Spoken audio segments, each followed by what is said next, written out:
Serendipity. Now, repeat after me. Serendipity. Serendipity. Serendipity. Meaning, serendipity is the occurrence of something wonderful or beneficial happening by chance or unexpectedly, often described as a happy accident. In a sentence, finding my lost wallet on the street was pure serendipity. Here, serendipity refers to the unexpected and fortunate event of recovering the wallet. Let's try another example. It was serendipity that she met her old friend at the airport after so many years. Now it's your turn. If you understand the word, comment below with your own sentence using serendipity. Synonyms. Some related terms for serendipity are chance, a random occurrence; fortune, unexpected good luck.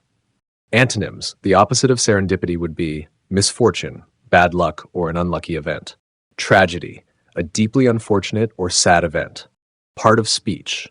Serendipity is a noun referring to the occurrence of unexpected and fortunate events. If you found this helpful, make sure to like, share, and subscribe to English Dictionary Infinity. Don't forget to hit the notification bell for more words and pronunciation tips. See you next time.